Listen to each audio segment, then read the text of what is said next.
Maryland RFSI group grant.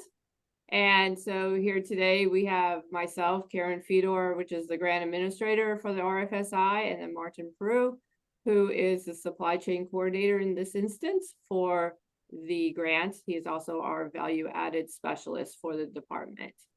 And so today is just an opportunity to ask your questions. It's a Q&A.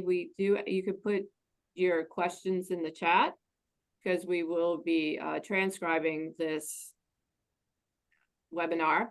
Or you can also, we ask that you raise your hand, and then we'll go in the order in which your hand is raised to answer your questions. But just to start off, some of the questions that we have received prior to this to this webinar is, it seems like the what constitutes a group of producers has been a very popular question that we have been receiving. And so we received clarity on that. And so essentially a group of producers, you have to have your, you could be a cooperative, you could be an LLC, or an individual producer can apply. But the key is the UEI. So somebody has to have the UEI, which is on sam.gov. If you don't have one, then you need to go attain one. And it does take a couple of weeks, and this is a federal requirement to attain your UEI. Then the next question is let's say you have a single producer that wants to apply under their UEI, and then they have a group of producers, right? Because having a group of producers will make your application more competitive. So what does that mean? So as part of the requirement is you need to submit at least 3 letters of support. And the letters of support need to be on letterhead and need to have a signature. Because oftentimes we get these emails, we don't know who the emails are from. So it needs to be on letterhead and have to have a signature for a letter of support from a producer. Also, if you're applying for the infrastructure grant infrastructure grant, then under external project support, you need to list those producers that will be submitting a letter of support.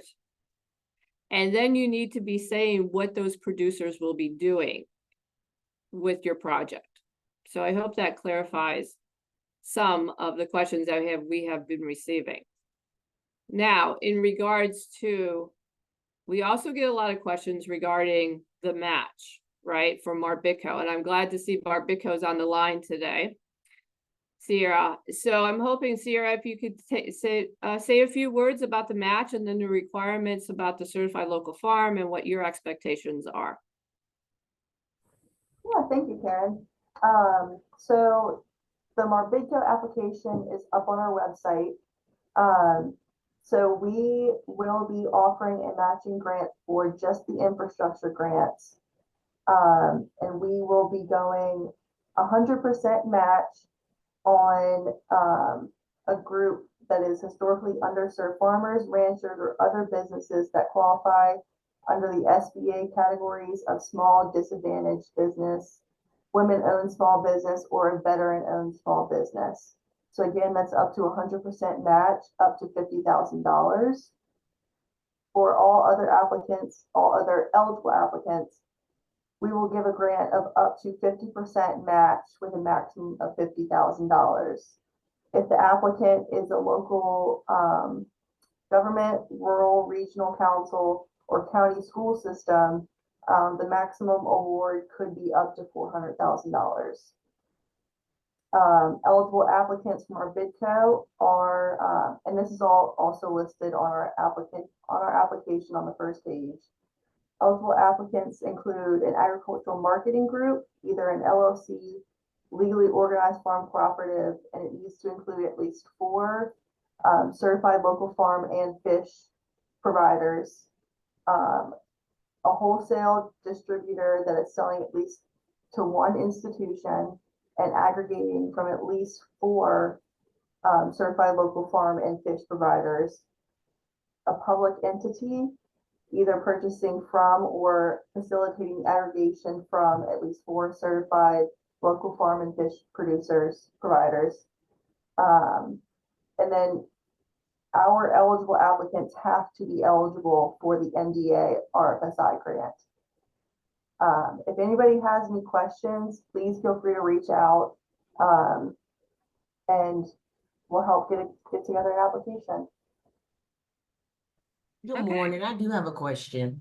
Mhm. Do you have to have an actual SBA certification or a minority MBA certification? You have to have official certification, or do you have to be only classified as the definition of SBA? We don't require the certificate, but you have to fit that definition. Okay, and to fit that definition, you would only need what? To fit under the SBA definition, it would be historically underserved. Okay. Uh, And then, okay. yeah. I understand what you're saying. Just go by the definition of SBA. Yes, SBA categories for small disadvantaged businesses, women-owned small businesses, or veteran-owned small businesses. No minority. We don't have minority listed on our application now. Okay, what about for the first part of the grant? Okay, so for the infrastructure grant, what we're following is obviously the SBA definition, because USDA is following the SBA definition. For the MBE portion of it, then if you have your MBE certification, we will accept your MBE certification from, so if you have your MBE certification from MDOT, you can send that along as part of your application.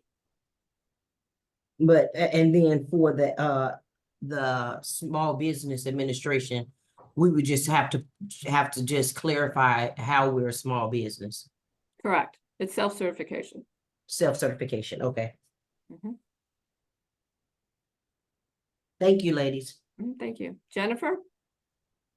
Yeah, thank you. Just a question. So from our Bidco match, that did I understand correctly? If you already are an aggregator and you already working with at least 4 certified producers, then that does qualify for the match. So you don't still additionally have to create like a cooperative with the farmers or a legally owned entity with I'm the sorry, farmers. can you repeat that?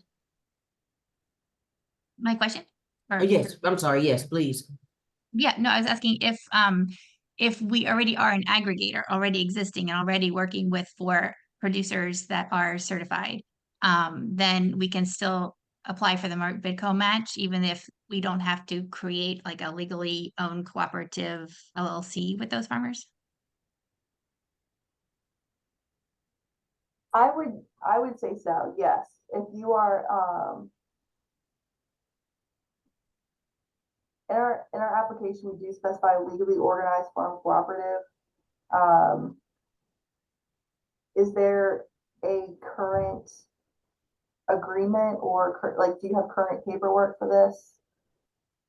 I mean, we're a nonprofit and that's actually what we do as an aggregator. Mhm. And then we have, contract purchase plans with our farmers that we work with, but we aren't like the farmers are not included as a legal entity in the aggregation, Okay. in a sense, if that makes sense, like Um, we're buying from those farmers as a nonprofit. mhm, It's aggregating, that's our, yeah. Send me an email with your question, and I will discuss this with our director as well. Yeah, and I'll put my email in the chat. thank you. Thanks. Okay. So one more question, because we also, I want to move on. I saw Michelle, you raised your hand, so we'll take 2 more questions regarding this, and then we'll move on to other questions. Michelle?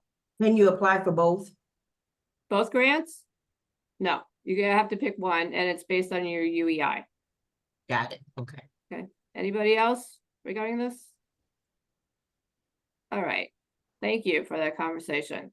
All righty, so the other question that we are receiving a lot of is, if I already have a federal grant, because Maryland's a small state and a lot of people go after grants, then can I go after the RFSI? So if you have a proposed project that you have received a federal grant and the activities have been funded through a federal grant, then they are not eligible to be funded through the RFSI. However, if you are proposing a project that is different than what you are federally funded by through federal funds, then you could apply for the RFSI. So if you've already received funds, again, if you already received funds, you cannot apply for the RFSI for the same funds. They would have to be different than what the project is. And then within the application itself, you would have to explain how it would be different with the how this project would be different. Okay. Any more clarity on that? Questions regarding that one?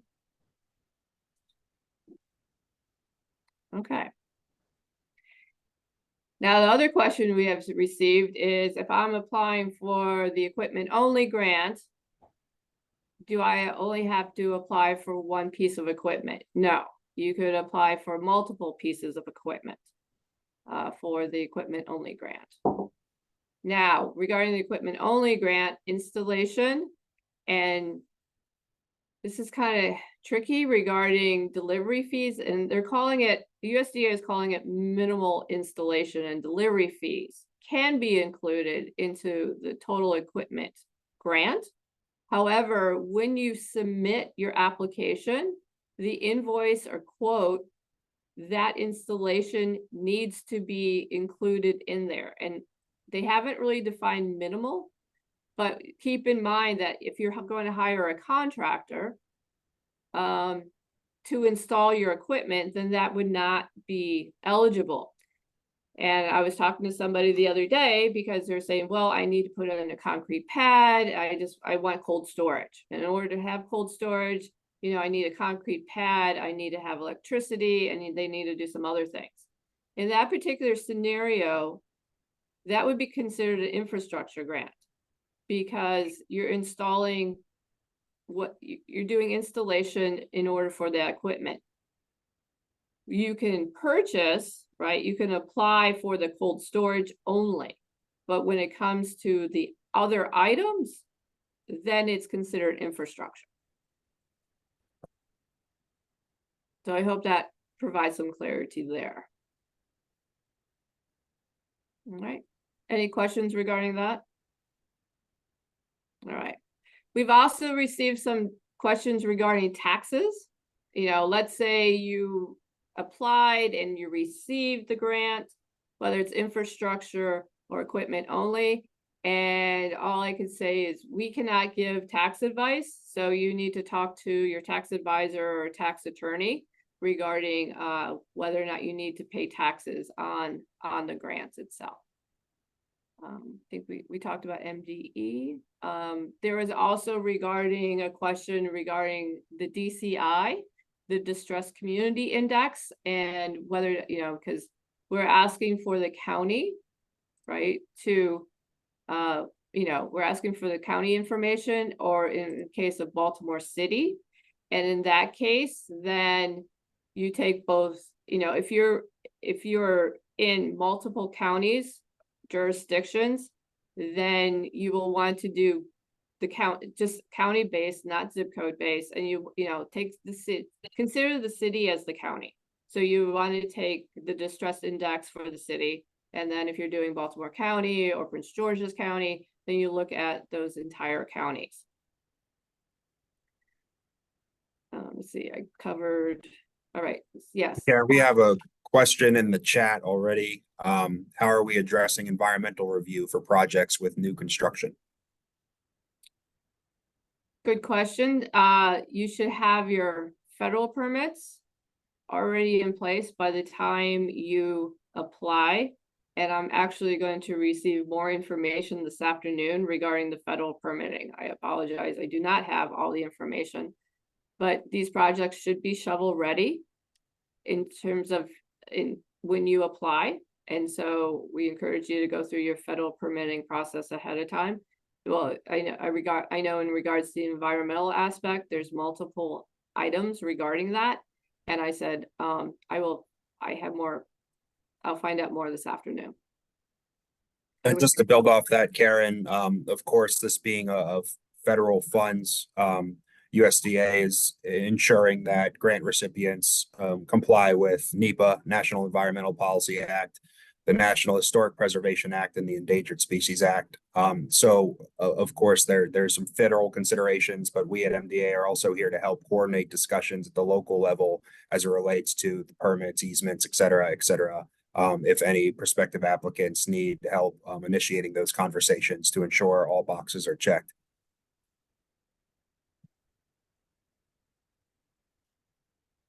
Alrighty, so those are the questions that we received so far that I could address. We've also received specific questions on the application itself. What I would like to do is just talk in general regarding the grant itself, and then if later on we could try to get into the specific applications questions, and then also if you have, feel free to reach out to to us individually at rfsi.mda@maryland.gov.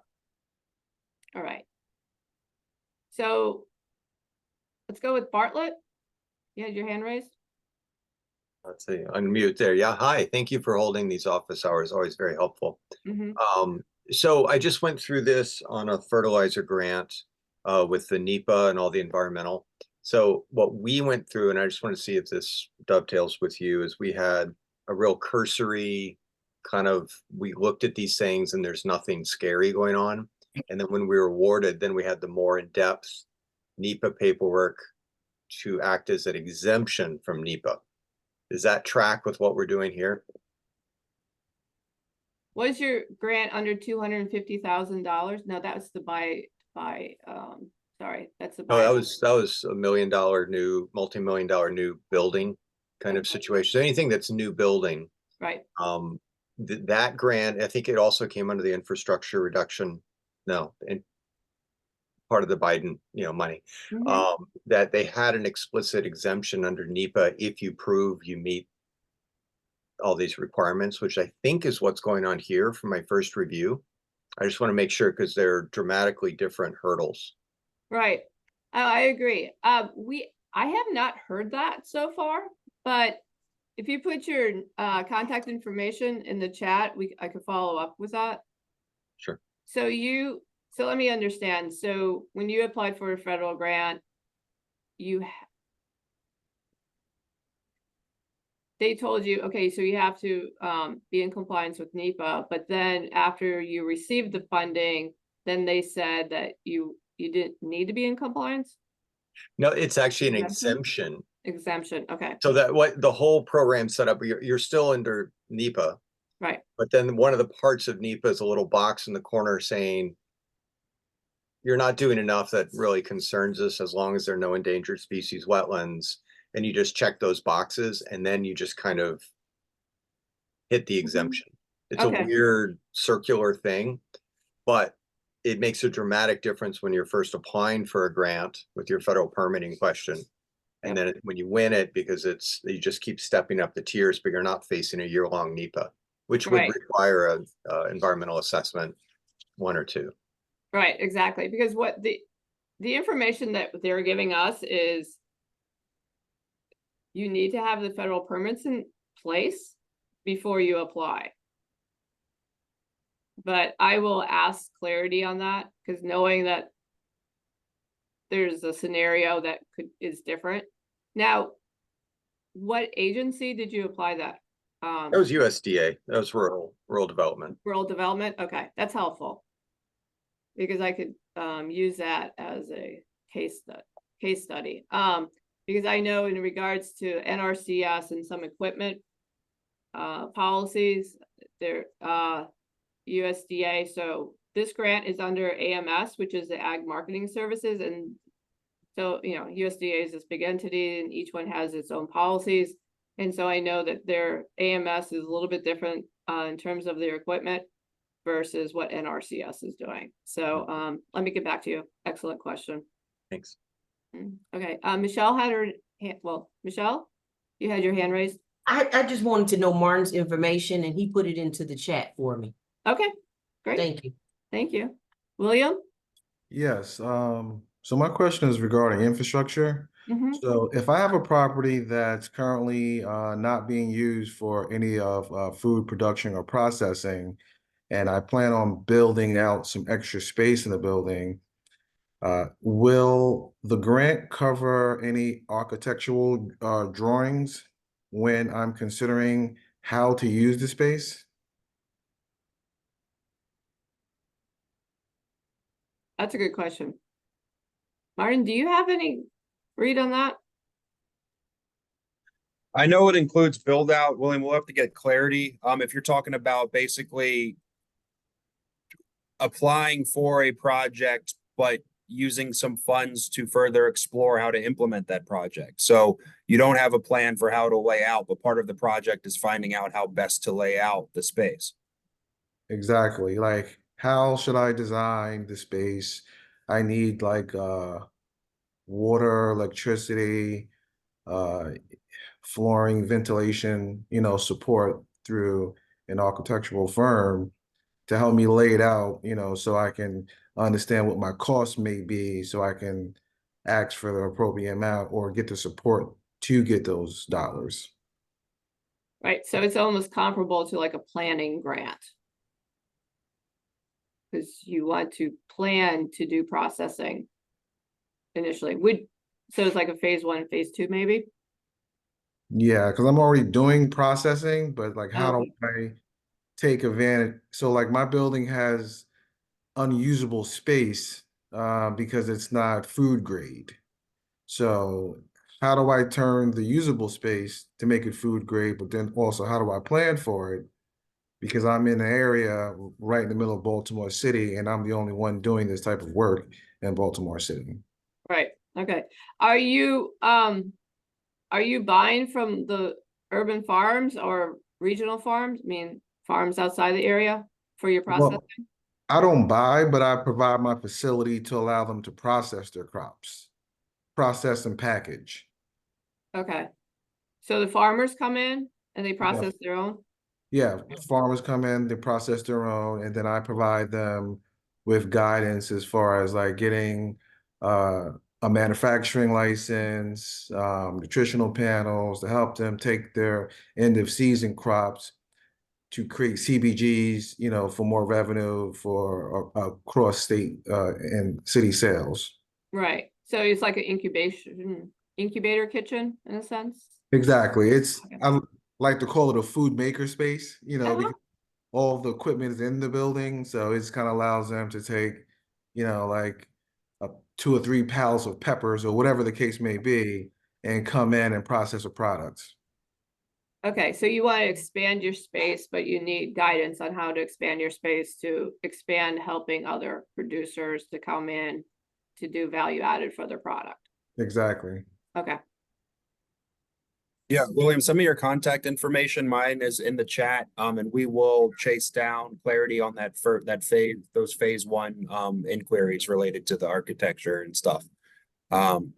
But that was a great question. Thank you. And actually folding in the questions related to tying in local farms, Karen, Lori asked a question in the chat. She's working with a company that's building a cold storage facility. To qualify for the grant, is there a requirement to work with local producers? yes, there is. That is the whole premise behind this grant, is we want to expand the middle of the supply chain. So if you hadn't had an opportunity to look at our first video, because I know I sent it out in the PowerPoint slides from our information webinar, I encourage you to do that. So the premise behind this whole grant is to help the middle of the supply chain. Now, what's the middle of the supply chain? Well, that is the aggregation and distribution. And the key target is, how do you help? The idea is to help the local producers, the Maryland producers, to expand their market opportunities. So keep that in mind when you're writing your proposals. this is the essentially the essence behind the grant.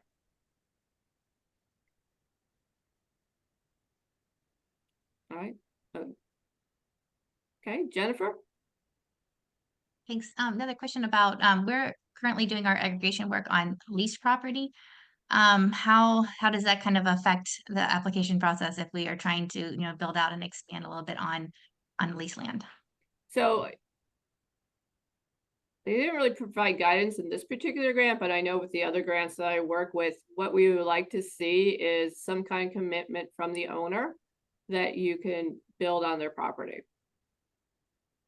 And that they're going to allow this, if you have like a contract, a 99-year contract or something like that, because we obviously, there's going to be an investment on the property and we want to make sure that the owner is on board with that investment. Okay, thank you. Thanks a lot. Karen, to the point of leased, does rent qualify for a match? Yes, it does. Yep.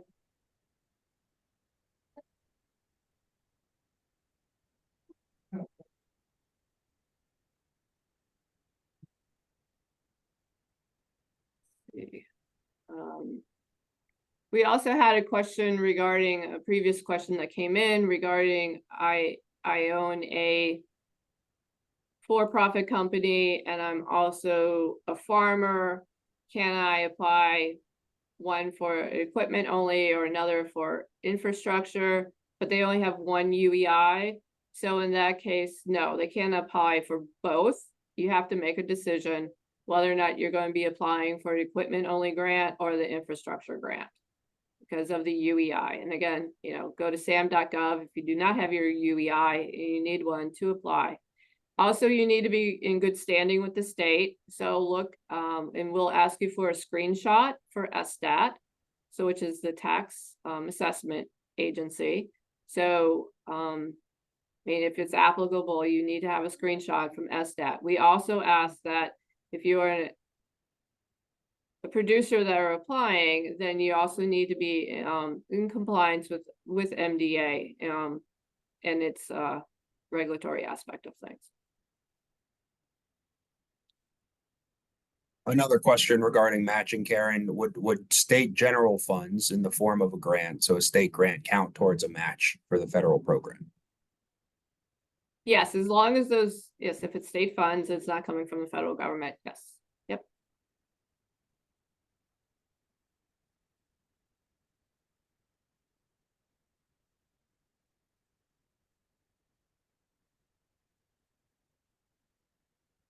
We, regarding equipment and reporting for equipment, we are still working through that on the state level and what that means. So I know after talking to some producers, they have received NRCS, funding from NRCS for their hoop houses. This is a little bit different because again, this is coming from AMS. And so essentially what USDA is telling us that,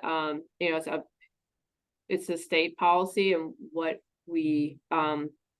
the state will decide to do. So we're still working through that on the MDA level on what exactly the responsibilities will be in terms of reporting after the grant is finished and the life of the equipment. So we're working through that. However, I will tell you that you will need to report on an annual basis. If you should receive an equipment, well, in both grants, really, you'll be required to report on an annual basis for 3 years. We have not received the report form yet, because that's another question we often get. Like, what does reporting look like? We do not know at this time what USDA will do, what the report form looks like. This grant is new, and I will say that it was pushed out fairly quickly, and so we're playing catch up on getting information out to people. Yes, I saw. Thank you, Amanda. Yes, it can be spread out for 3 years.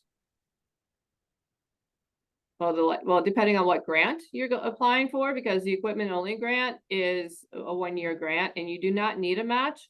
So for the equipment only grant, but if you are applying for the infrastructure grant, then yes, you spread it out over course of 3 years, or the life of, well, it's actually, the grant is like 2.5 years.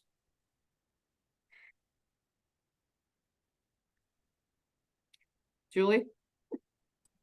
Sorry, I've been trying to figure out how to raise the hand on here and I'm having trouble. No worries. So if we have a facility that's going to have a commercial kitchen in it, that's going to be used like as a commissary for food trucks, it'll be a shared kitchen. It could also be used for farmers or home-based businesses that need commercial kitchen for processing.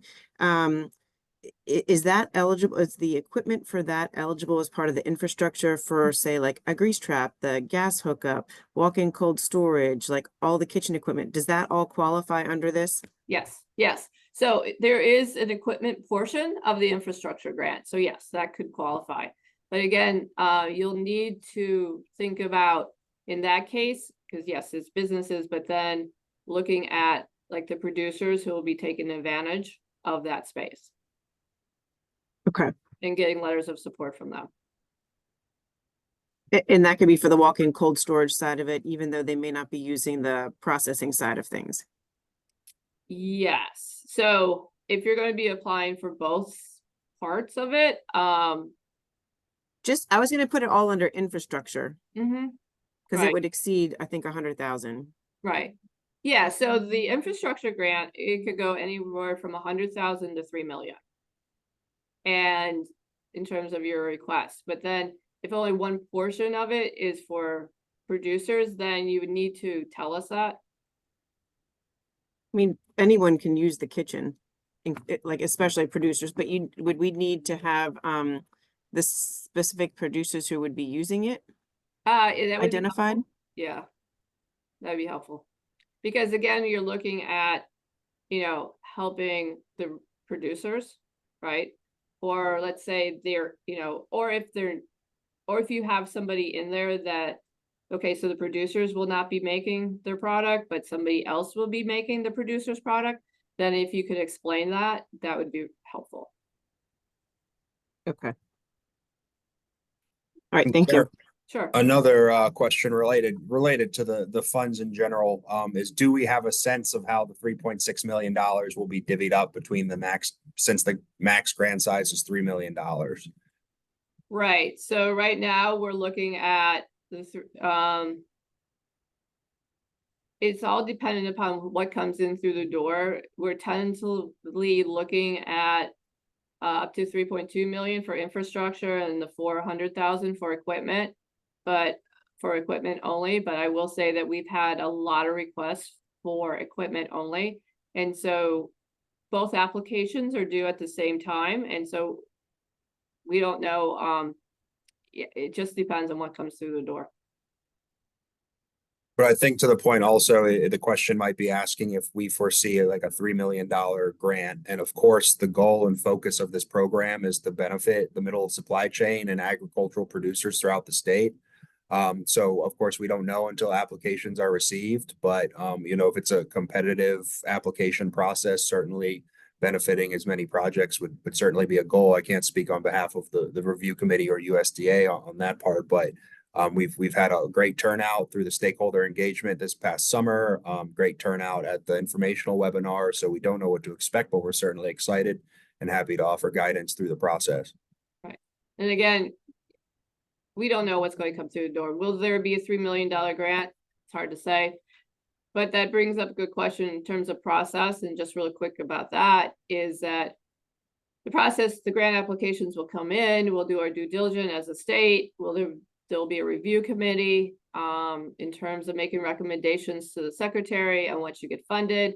The secretary will approve or deny those recommendations, and then it goes to USDA. So this is a cooperative agreement with USDA, unlike a grant agreement. So when it comes to a cooperative agreement, MDA has a cooperative agreement with them with USDA. So they also will review the applications, and if they have questions, we'll be in contact with the applicant in terms of answering their questions. So there's it's a two-phase process in terms of the review. Just so keep that in mind. So you will not know until August. Well, you may, if you are in if you make the first phase and you move on to the second phase, you will be notified if you get any, whether or not you made that phase, is if there are questions from USDA. But I will say, just from my past experience working with USDA on other grants, they have denied grants that we have pushed forward before in the past. So also keep that in mind. Few more questions trickling in, Karen. This one, we sort of addressed, but to clarify, the question is, does a company that's building a cold storage facility need to have contracts established for working with local producers to qualify for the grant? And we talked about this a little earlier. We'd be looking more so for letters of commitment from producers looking to participate in the project than established contracts. We talk contract. Yes. Yep. We addressed the internal MDA review process. Do we think this will be a one-time grant opportunity, or do we think the federal funding may be available in subsequent years as well? I think from USDA's perspective, at least our involvement thus far, this doesn't look like something that they expect to be repeated in the future. There are some other USDA projects that will present some opportunity to Maryland in the future. There's the Regional Food Business Center program that Maryland is part of the Northeast region. The majority of Maryland is part of the Northeast region, with Western Maryland being part of the Appalachian region.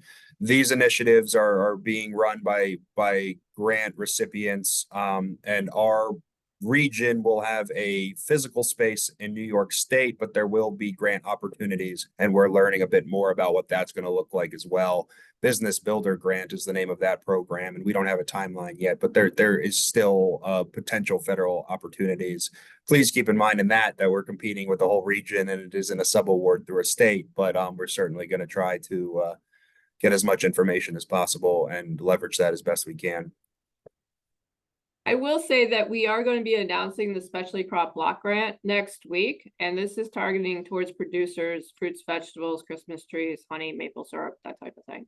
One of the top priorities that came up was distribution, and that is a smaller grant. So, because I know we've had some concern from some producers regarding, well, I can't meet the minimum of $100,000. So if you do work with producers, especially crop producers, that might be an opportunity through the Specialty Crop Block Grant. And I said, we'll make that announcement will be going out next week. So FYI. William? So to add to that, my facility currently has 20-foot by 8 shipping containers that are outfitted as freezers and refrigerators on my parking lot. And I've been interfacing with innovative packaging companies to help urban farmers be able to like store and do direct to consumer sales on e-commerce. You know, that's kind of where it's going. You know, I'd like to help them develop more revenue. So is that something that would be categorized as distribution?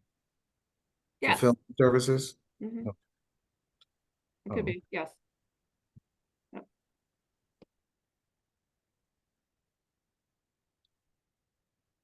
There's another question, Karen. Well, I think I can handle this one. Can RFBC, I guess that's Regional Food Business Center grants, be used as RFSI match? The scope for the RFBC program hasn't been completely worked out yet. We are the state points of contact for the region, and there are phases to this program. So I would not think that this program would fit the timeline, seeing as we don't know exactly what the eligibility requirements and what the project scopes are going to be. So I think my short answer is probably not. Right, and the RFBC grant, it's federal funds, so you can't match federal funds with federal funds. So, unfortunately, not for this case.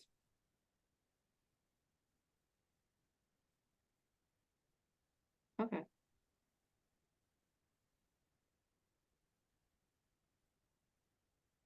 Yes, the Appalachia, I saw that. RFBC is, so it's interesting because how that all works out regarding the RFBC is, yes, Maryland is in the RFBC for the Northeast, but then there are 3 counties obviously within Maryland that also are eligible for the Appalachian RFBC, and so Martin and I are having a meeting this week about that.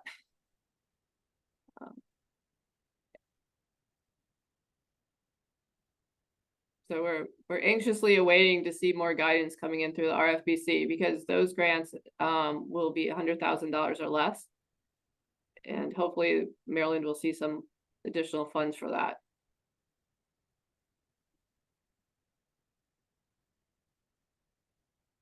So Julie, can you provide some more clarity on food trucks? Do you mean in terms of processing?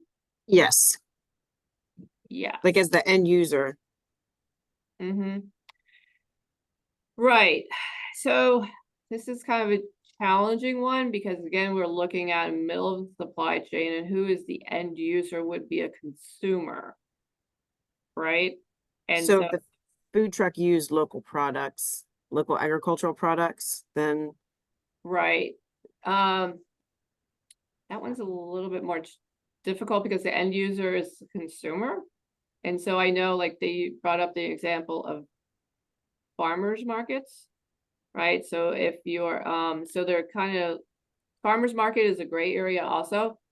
So I put that in terms of a farmer market, but if they're aggregating, so they're just essentially processing, right? yes. Okay. Or do you think it's going to be better for us to focus on the farmers who may want to use the facility to process that's what we need to be focusing on? Yeah. Okay. Yeah. Yep. That would be better, because the food truck is, yeah, that's in the gray area, and it's kind of less than desirable, because again, we're looking at the middle of the food supply chain and building out markets. Okay. What if I've got like somebody who's making juices with local agricultural products? Is she would that be considered the middle? Yes, because she's aggregating from local producers to create a value-added product. Yes. Yes. Okay. Well, and Julie, if we're still talking about a potential incubator or commissary space for food trucks to further process, like they would be as eligible as the value added producers. Where I think the question, if we're talking about food trucks benefiting because they are just simply using local products, we had conversations with USDA as it related, like restaurants aren't a sound channel. The distributor that distributes to multiple restaurants and gets the product out is. But in that instance, if we're talking like processing on a food truck to eventually just sell that food to the consumer, that's too far along the supply chain. But if you're talking about opening up an incubator space where food-based businesses that could be food trucks use local products to make value-added products, that could be a way to tie it in. But the physical food service on the truck probably wouldn't qualify. But I just yeah, I'm looking at it like they need like a depot or like a commissary to come and to prepare all of their products. And that you're saying that that's too much of it. If they didn't use local products, if the food truck didn't use local products, they just needed a home base for all of their preparation, that doesn't count. Oh, with the Like it's a multiple use kitchen. So I'm Right. just trying to figure out which ones to focus on for the grant. right. So you're saying the vendors of the food truck owners go to the kitchen to make their whatever they make. That's the health department requirement. Yeah. Oh, interesting. Okay. Hmm. I think in that case, it would be the kitchen versus the food truck. Focus on the kitchen aspect of it. Okay. Let us follow up with you on that to get better clarity. Okay. Thank you. Thanks.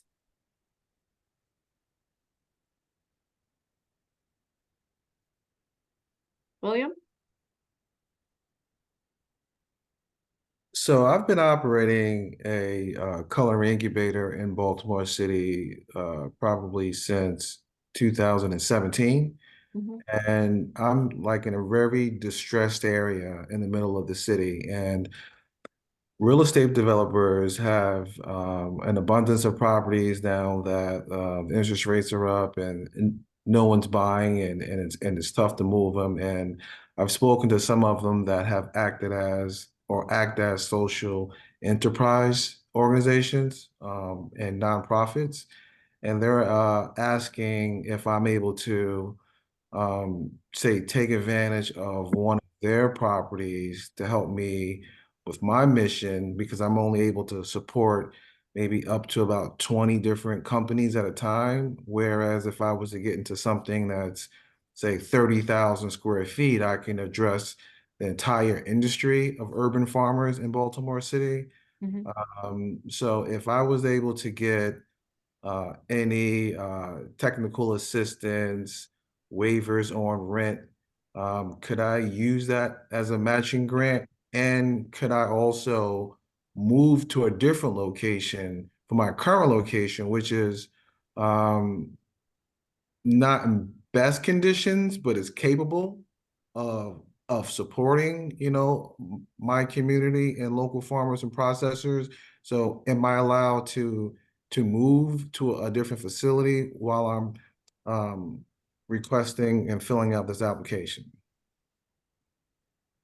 So for the first question, yes, you can, if they're going to allow you to be on their property, rent or whatever, they're not going to charge you rent, you can use that as a match for your program, for the application. If you're moving, But you can't use the funds for rent. you can use the funds for rent. So you can use them as, okay, so if you use the building as in kind, Mhm. they're saying basically that you can use this building for free. Correct. So, but if he finds a building that he can rent, then he can use the funds. If he's selected, he can use those funds as rent, but not the same building that he's using for in kind. Well, if he would have to, William would have to make a choice whether or not he wants the grant for rent or for in kind. Right. Yeah. Okay. And so the question about moving, we'll look at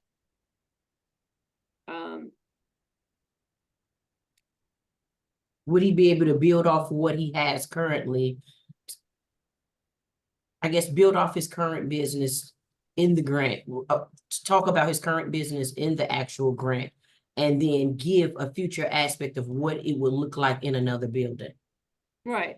But then whether or not, we'll be looking at whether or not you can implement the grant within that time period. So if you can move and implement what you say you're going to do within that time period, then that's fine.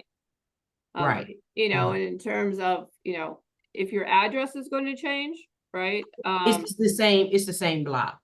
Oh, okay. Then yeah, that's fine. Okay. Because, bottom line is, when we look at the end of the grant, right? And the reporting and the outcomes, did you do what you're going to say you're going to do? Right. So. Thank you. Thank you. Yeah, because my challenge is that I have equipment and the know-how is just I haven't been able to like execute my full vision because I don't have enough space to spread out and build stations, Mhm. So that's where the question came from. Okay. Yep. So this grant would give you the opportunity to expand into another space. Yep. Okay. But you can't expand until you know you get the grant. Right. Okay. Or I can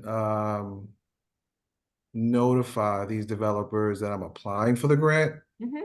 and get an intent to lease based on if I can, get the grant. Right. So yeah, that would be really helpful. If you decide to apply and yes, any proof that they're going to be able to provide you a lease and they're interested in partnering with you. If you could, that would be extremely helpful for your case. Okay. Okay. Yeah. And yes, we say 3 letters of support. But again, it goes back to external project support. So if you have these developers who want to, obviously they're supporting it, then yes, Okay. it'd be helpful.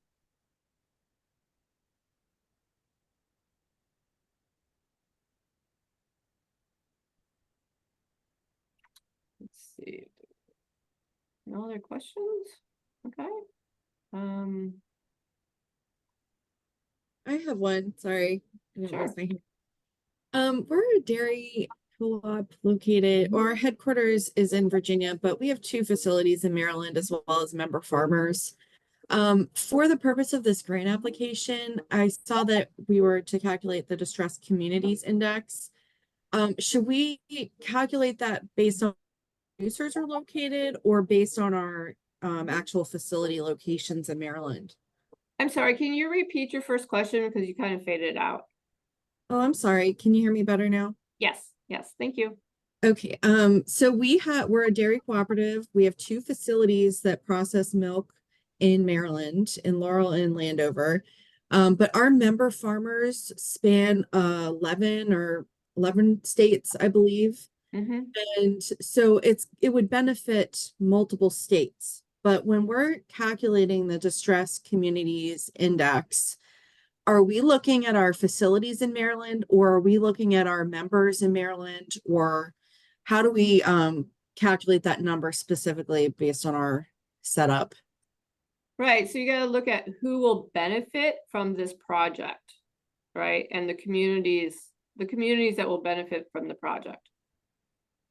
So, if you could talk a little bit more, so I could get a better idea, because, and whether or not you're going to be applying for multiple, infrastructure grants because you're a multi-state, business. That's what because we had one question regarding that. So do you envision just applying for the Maryland, helping the Maryland producers, or will this be helping multiple producers? So we will be applying for the infrastructure grant, and our project is to increase our loadout capacity in our Laurel plant. Multiple states of our members send their milk to this plant to be processed. So it'll benefit many producers. We have over 900 total producers. Mhm. The facility itself is in I think the score is a 3. It's a prosperous area, the Howard County area. However, the farms themselves, they might have different scores. So I was just wondering how to best calculate that, since there's multiple producers. Right. Let me get back with you on that because I don't have a clear answer considering the volume that you're dealing with. Okay. Yeah. So we also with the oh, actually no, sorry, this is for the Marbidco match. I'll write in separately. Okay. And Thanks. then sure. So then I know with the dairy co-ops and the whole program with the certified local farm program, because if you could so part of the match, and Sierra, if you're on board, you can still correct me.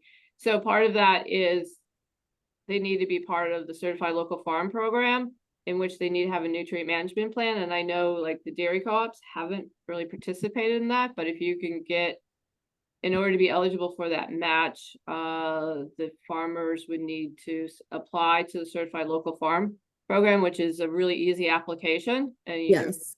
Right. Okay. If they are already approved, because we have 5 producers, I checked the directory you provided last meeting. Okay. We have 5 producers on there. Does that mean that they meet the requirement? Yes. Yep. If they're on there, then they meet the requirement. Okay, fantastic. Thank you. Mm-hmm.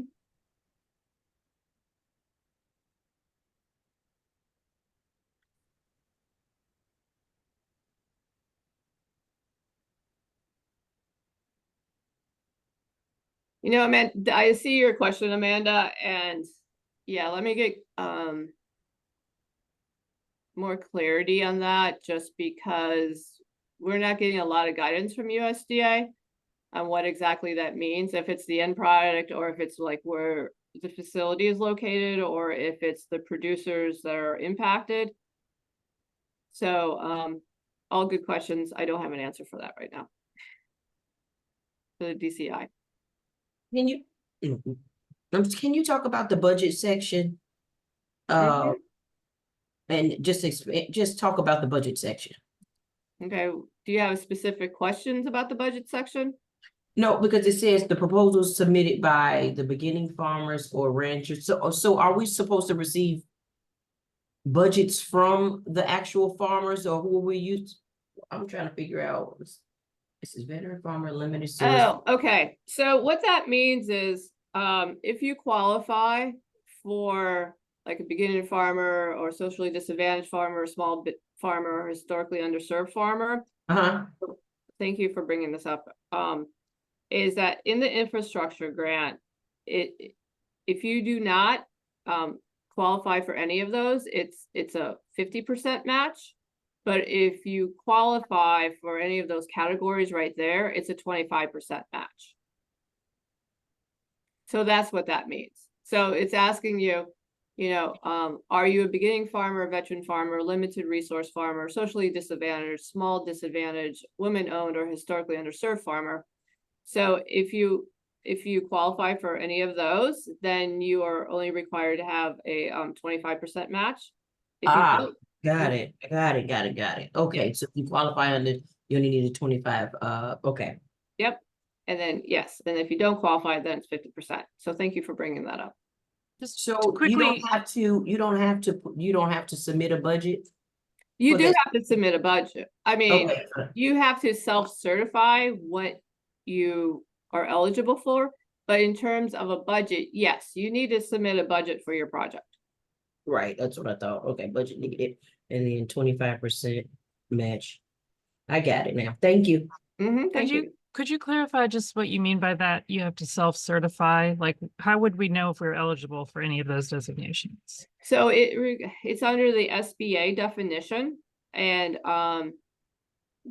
we could send, Martin, can you send the link? So Yeah. you need. It's linked on the RFSI website. I'm just gonna post the link to that, but we've included SBA's disadvantaged business, their veteran contracting assistance programs, and all of their guidelines, as well as the standards tool on our on the right-hand side of the RFSI webpage. So do we have to be in those programs, or we have to? I'm just trying to, I'm representing a nonprofit organization that's not SBA certified. Right. So nonprofits are interesting. In regards to the ownership, and we had a long conversation regarding this. So if 51% of the board of directors fall under any of those categories of what I mentioned, then there's a 25% match. If they don't, then it's a 50% match. This is for the infrastructure grant. For the equipment only, then there's no match. 51% of the board of directors need to qualify as in one of these categories. So 50% of your board needs to qualify in order to be eligible for the 25% match. They need to be qualified. Like, that's confusing. They need to own SBA certified businesses. No, they just need to be able to identify as One of the categories one of the categories. under budget. Yes. Okay. So you can have one board, your board members, if you got 5 board members, then if you have 3 of them that's veteran, they would have to qualify. Got At it. least 3 of your, if you're going for that category, at least 3 of your board, was it 3? How many board members is it would have to Well, qualify? it's 51%. So in your Okay, so case, yeah, then 3, yeah, if you have Right. 5 people, then 3 people would have to qualify under one of those under budget. exactly. That's very helpful. Thank you for explaining that to me. I would not have figured that out otherwise. Thank you. Why would the board members be relevant and not the participants? Like if you're an aggregator, like a food hub, or a shared commercial kitchen space or something like that, and you're serving multiple producers who have small businesses who qualify under one of those match waiver categories. It's a nonprofit. Right, as a nonprofit though, but why would the board members of the nonprofit be more applicable in that match waiver than Essentially, they're kind of considered like, participants they're served? considered kind of like owner.